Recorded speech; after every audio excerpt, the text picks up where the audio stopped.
Viernes, 24 de abril de 2015 ya es oficial. Solo faltan 500 días para una mega catástrofe en el mundo a causa del cambio climático. Ministro francés de Exteriores dice que solo faltan 500 días para catástrofe por motivo del cambio climático. El ministro de Relaciones Exteriores francés, Laurent Fabius, se prepara para albergar una importante conferencia sobre el clima de la ONU a finales del próximo año. Quiere empezar a referirse a la alteración del clima o caos climático en lugar de cambio climático. Dice, cambio puede ser visto como una cosa positiva. Fabius, quien durante una visita a Washington la semana pasada declaró que el mundo tiene 500 días para evitar el caos climático, repitió este mensaje de vuelta en París a su regreso. Tenemos 500 días, ni un día más, para evitar un desastre climático, dijo en un discurso en francés el Ministerio de Relaciones Exteriores el 14 de mayo. La gente suele hablar sobre el cambio climático o el calentamiento global.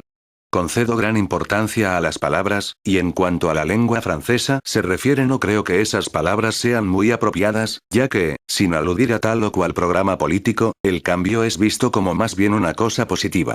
Pero en el caso del clima, no es en absoluto, continuó, sugiriendo en cambio el uso del término caos climático, en inglés, la alteración del clima, el caos climático. Todo comienza en el cielo cuando un poderoso ángel preguntó, ¿quién es digno de abrir los sellos del rollo? El anciano responde, no te preocupes que el león de la tribu de Judá es digno de abrirlos. En marzo 20 de 2015, eclipse total de sol visible desde las Islas Faroe en Dinamarca, se cumplió esta palabra profética. Faroe significa cordero y Dan significa justicia. Por lo tanto, al acomodar las palabras leemos. En marzo 20 de 2015 la justicia del Cordero, Jesús, comenzó y los sellos se abrieron en el cielo. Apocalipsis 6, 1, 17 nos narra en detalle lo que estamos viviendo actualmente, lunas rojas, sol oscuro, estrellas que caen del cielo, magnates y ricos entrando a los túneles subterráneos, etc. Vemos en la Biblia dos distinciones, una son los sellos y otra son las trompetas, lo cual en mi opinión son eventos diferentes.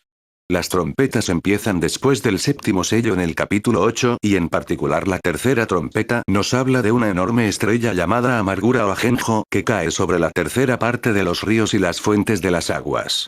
Es acá donde este artículo empieza, ya que, para definir algo que la narrativa oficial esconde o niega, deja una sola opción a la opinión de las personas: creer o no creer. Lo único cierto y verificable según la palabra de Dios es que esta estrella enorme es real y se llama amargura o ajenjo. La pregunta sería, ¿será Nibiru el planeta X esta estrella que menciona la Biblia? Lo cierto es que están pasando fenómenos en el mundo inexplicables tales como la visualización de dos soles, cámaras de vigilancia que apuntan hacia el occidente a las 6 am, detectando lo que pareciera un amanecer. En otras palabras, dos amaneceres, uno por el oriente y otro por el occidente. Estas cosas no las podemos ocultar y mucho menos pasar por alto. Algo inexplicable está sucediendo en la Tierra. ¿Por qué los magnates de la Tierra se están escondiendo en sus cuevas o túneles? ¿Qué nos están diciendo a través de las películas de Deep Impact, 2012, Day After Tomorrow? Mi interpretación personal es que precisamente nos están diciendo lo que va a pasar. Porque el ministro de Francia Laurent Fabius en una declaración pública hecha en mayo 13 de 2014 dijo lo siguiente. Tenemos 500 días para evitar el caos climático. Si usted suma 500 días desde el día de su declaración llegamos a Yom Kippur, septiembre 23 de 2015. ¿Coincidencia? No creo. Los globalistas corruptos saben algo más que usted y yo no sabemos, pero el Señor en su misericordia nos dejó provisión para todas las cosas ocultas en Jeremías 33, 3. Clama a mí, y yo te responderé, y te enseñaré cosas grandes y ocultas que tú no conoces. Nibiru, la agenda del horror. Considerando que Nibiru podría comenzar a verse muy pronto con telescopios comunes, de los simples ciudadanos, ya que los astrónomos y centros oficiales no hablarán a menos que les permitan hacerlo, ni en Alemania, Estados Unidos, Francia ni en Inglaterra, los cuales se hacen llamar países libres. Cuando Nibiru sea posible de observar acercándose a la Tierra, comenzará a verse asomándose desde el hemisferio sur cerca de las Pléyades o de la constelación del Toro, ya que allí aparece nombrado en las culturas ancestrales. La sensación y asombro será similar a las cruzadas que afectaron a todo el mundo occidental hace ya más de 1000 años atrás. Esperemos que esto haga que la humanidad reflexione y detenga todas las guerras inútiles en todas partes del mundo. Nibiru vendría a ser como una bendición más que una maldición para el mundo actual, pues terminaría con todos los aberrantes conflictos. Este colosal planeta y sus lunas cruzaría el plano del sistema solar en 2013, causando lógicamente antes y después devastadoras catástrofes como cambios muy fuertes en el clima, caída inesperada de meteoritos, tsunamis y terremotos continuos, un posible cambio de giro de la Tierra como lo predicen varias profecías, un poderoso evento nuclear en el Sol comunicado por las razas benevolentes que cuidan nuestro planeta, 7 días de oscuridad, para terminar alejándose, a partir de julio del 2014. Todas las antiguas civilizaciones conocían a Nibiru y su tránsito por nuestro sistema solar. Prueba de ello es que está atestiguado en todos los mitos, leyendas, grabados en piedra, pinturas, en casi todas las culturas de la Tierra. Un gran evento que sucede una vez cada cierto tiempo de miles de años. El Vaticano como ente ejecutor de la Iglesia, logró recopilar, a lo largo de cientos de años intensa y variada documentación que acreditaba esta información dándole un valor de veracidad en sus contenidos. Cuando se descubrieron perturbaciones en la órbita de Saturno, los cálculos matemáticos de los astrónomos predijeron la existencia de otro planeta. Fue gracias a estas predicciones que William Herschel descubrió el planeta Urano en 1781. Pero los astrónomos no tardaron en descubrir que también Urano sufría perturbaciones en su órbita, por lo que la búsqueda de otro planeta no cesó. En el siglo XIX, John Kyle Hermes, matemático y astrónomo, predijo la existencia y posicionamiento de un objeto de gran tamaño en el sistema solar exterior. Uno que él pensaba tenía la fuerza suficiente como para perturbar la órbita del planeta Urano. Posteriormente, en el año 1846, el astrónomo alemán John Galle, utilizando estas predicciones matemáticas, descubrió el planeta Neptuno. Sin embargo, las perturbaciones halladas en la órbita de Neptuno dejaron bien claro que la causa de todas las perturbaciones todavía estaba por descubrirse. Cuando Clyde Tombaugh descubrió el planeta Plutón en 1930, muchos suspiraron aliviados pensando que ya habían resuelto el misterio, pero los cálculos matemáticos pronto probaron que la masa de este pequeño planeta era insuficiente como para causar perturbaciones en Neptuno. La búsqueda continuó. A principios de los 80, un grupo de astrónomos jesuitas descubre por primera vez evidencias de un cuerpo extraño que se estaba acercando a nuestro sistema solar. Este objeto extraño no cumplía con los estándares establecidos a los objetos que pululan en el espacio, era evidente que las órbitas de los cuerpos circundantes estaban alteradas. Algo oculto se desplazaba velozmente y que no se podía ver, porque no había un reflejo que pudiera dilucidar su entorno. Conforme se acercaba la década de los 90, la red de satélites de todo el mundo confirmaron el aproximamiento de este oculto objeto. Todo daba que era un cuerpo planetario de extraordinarias dimensiones, con una densidad y masa increíbles. Por esta razón, el Vaticano pone en funcionamiento el telescopio Lucifer, un telescopio potentísimo con rango de visión más amplio, casi gemelo del Hubble. Lucifer descubre en el espectro infrarrojo lo que los otros telescopios nunca habían podido ver. Oculto bajo una gruesa capa de polvo y rodeado de gases helados, un cuerpo denso que emite un campo electromagnético sumamente intenso. Sí, Nibiru al fin había sido descubierto. Esta información corrió rápidamente en los ambientes lúgubres del Vaticano y es así que en la Santa Sede, se decide bajo estricto secreto, enviar una nave sonda que no utilice ningún cohete propulsor y que sea enviada desde el espacio. Esto se realizaría usando un avión propulsor de considerables dimensiones. Una increíble nave sonda, provista de motores iónicos, pudo hacer el recorrido hasta cerca del término del sistema solar.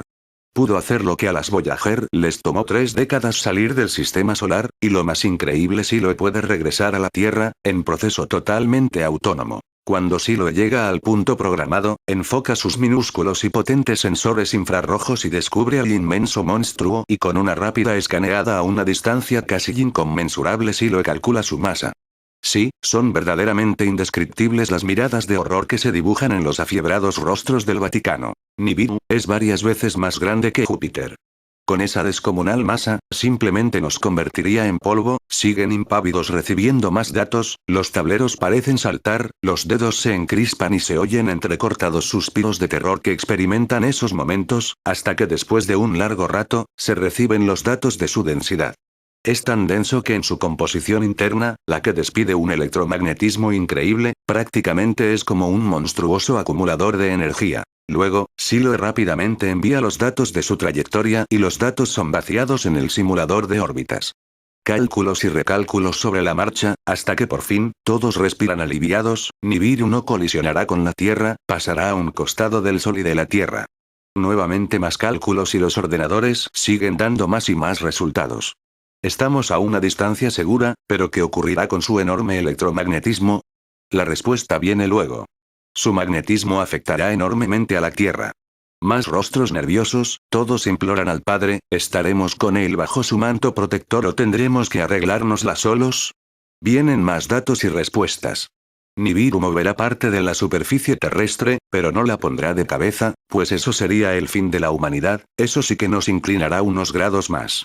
Nuestro pequeño tamaño de planeta nos ha salvado, tan minúsculo al lado de ese gigante y tan vasto e inconmensurable para nosotros. Entonces Nibiru detendrá la Tierra, los fríos cálculos de los ordenadores siguen arrojando resultados, los números binarios parecen salir de la pantalla, los números están en rojo, nuevamente más y más sudor perlan los rostros, más oraciones son lanzadas, y siguen saliendo los resultados, Nibiru detendrá la Tierra por 5 a 8 días y la oscurecerá por esos días y luego el proceso de rotación de la Tierra se reiniciará lento y moderado al principio y con algún tumbo por ahí, pero lo hará de 1 a 3 semanas después y cuanto más tiempo mejor, así no sufrirá tanto la superficie terrestre. Al fin respiran aliviados. Sí, una parte de la humanidad se podrá salvar, entonces habrá que construir refugios a gran profundidad. Después, esta información fue comunicada a todas las naciones del mundo, y lo increíble es que la gran mayoría ignoró estas recomendaciones. Sus gobernantes pasaron por alto esta información y la dejaron en el olvido. Al final, si pasaba lo que les habían advertido, tendrían una excusa de ser países en desarrollo, que no tenían medios para prepararse y lo más increíble es que nadie se los había comunicado. Si alguien por allí se atreviera a enrostrarles su ineptitud, ellos recurrirían al uso de reprimir y avasallar los reclamos de la masa, total cuentan con las fuerzas armadas las cuales iban a poder controlar sus poblaciones. En cambio algunos gobiernos, empezaron la construcción acelerada de búnkers en distintos sitios de la Tierra. Estos tendrían que ser construidos a gran profundidad, mínimo a varios cientos de metros bajo tierra, encapsuladas fortificaciones con un grueso manto de roca y autosuficientes por varios años.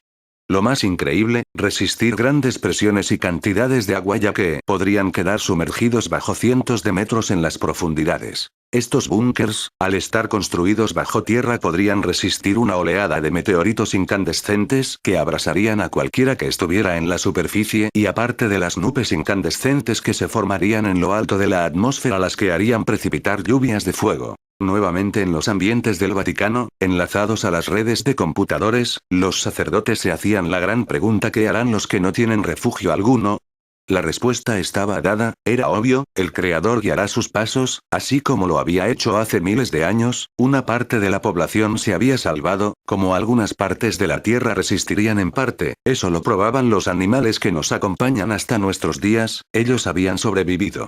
Eso indicaba algunos lugares seguros que no serían tan afectados, después de todo siempre habría algún lugar que cobijara a algún ser humano. Ni más ni menos, serían tierras ni tan altas ni tan bajas, con gruesos promontorios de rocas, refugios naturales que protegerían de la avalancha de fuego que se precipitaría sobre ellos, total si los animales encontraron refugio allí, ¿por qué no los humanos? Además el olfato de los animales está más desarrollado que el de los hombres, ellos detectan las concentraciones de agua, ya que el agua es vida para todos. Las pantallas resaltaban más números, lugares seguros habían en distintos lugares del mundo y ubicarlos era fácil. Nuevamente los números en base a variables matemáticas y complejas ecuaciones eran resaltadas, más y más cálculos y resultados de mortandad humana eran promediados. Las pantallas mostraban una larga lista por continente. 40%, 70%, 95%, 100%, 98%, 99%. Los números solo reflejaban la muerte, la horrible muerte de millones de seres humanos, las cifras llegaban a niveles inalcanzables, los rostros lucían desencajados, llorosos. Pero faltaba algo, la variable animal.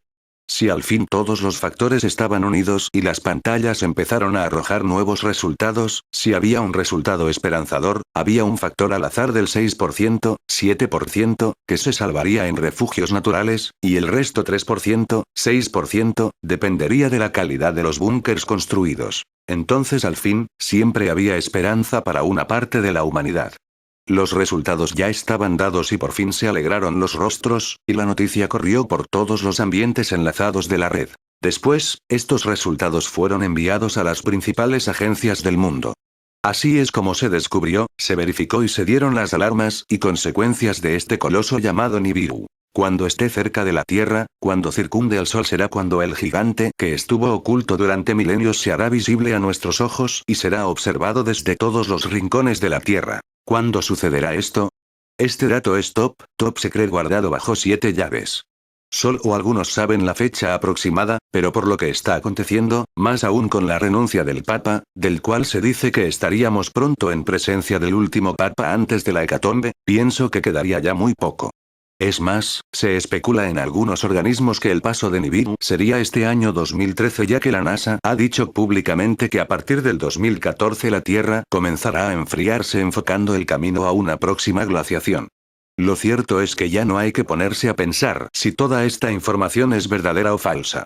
Las pruebas están y desde hace mucho tiempo, más bien hay que prepararse desde ya para todos estos acontecimientos, sobre todo en la parte espiritual, ya que somos en esencia, seres espirituales, eternos en el espacio-tiempo. Sin duda Benedicto XVI ya lo tenía claro desde hace mucho y desde algún lugar santo estará elevando sus plegarias. Algunos indicios de la cercanía de Nibiru. El óxido de hierro que arrastra la cola de este gigante celestial puede observarse como una neblina rojiza la cual ya ha comenzado a llegar a nuestra atmósfera y ha comenzado a contaminar lagos, mares y ríos. Las altas temperaturas, las cuales se deben a la radiación originadas por la excitación que está sufriendo nuestro Sol por la cercanía de Nibiru y por la llegada de nuevas energías desde el centro de nuestra galaxia. Esto está produciendo notables cambios y fenómenos climáticos en toda la corteza terrestre. Erupción inesperada de volcanes inactivos. Continuos sismos, terremotos y deslizamientos de tierra, así como también el levantamiento y hundimiento de extensiones de terreno. Podemos citar esos inmensos hoyos que están apareciendo en diferentes lugares de la Tierra. Mortandad de animales especialmente de aves debido a las alteraciones que están sufriendo los cristales de magnetita que poseen en sus cabezas la cual les proporciona la orientación polar magnética. Los científicos, especialmente la NASA, se defienden diciendo que el desplazamiento de los polos siempre se ha dado en nuestro planeta. Eso es cierto, el desplazamiento de los polos magnéticos es más recurrente que el geográfico y este último demora miles de años en completarse. Esto es verdad pero en condiciones normales. Lo que la Tierra va a afrontar es un desplazamiento tanto magnético como geográfico pero en condiciones excepcionales, por la fuerza magnética de otro planeta, hecho que ocurre cada 5000 años aprox.